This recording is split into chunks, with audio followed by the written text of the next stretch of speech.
What made Moshe Rabbeinu, Moses, our greatest leader that we ever knew, to be who he is exactly what makes us become who we are.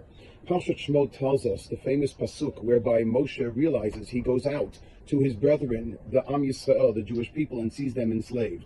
And eventually he sees one Mitzri, one Egyptian, hitting a fellow Jew, and he says, or the Torah says, Vayifen kol v'kol, vayar ki ein ish, vayach et ha-Mitzri, vayitmenehu bechol.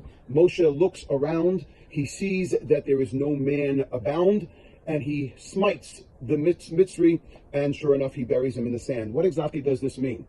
Face value, we understand what it's saying. He killed a Mitzri, an Egyptian, and he had to flee as such. But I saw an amazing insight.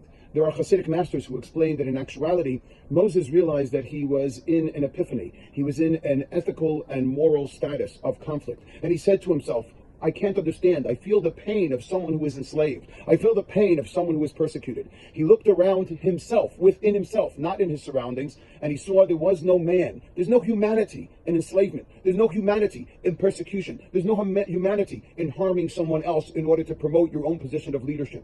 And therefore, he smote that Mitzri, that Egyptian that was lurking within himself, and he buried it in the sand. In other words, he said to himself, I will not lead and live this type of existence of immorality, of unethical behavior. I cannot comprehend living my life enslaving others. So he looked within himself and he realized it was wrong, and he made that decision. He buried it forever and moved on to embrace morality, ethics, and ultimately to become the greatest leader of all people and all mankind. We too need to bury within ourselves that behavior, that unethical moral consciousness that tells us that perhaps this is wrong and perhaps we have to behave differently. That's the making of great leadership and great people. Shabbat Shalom.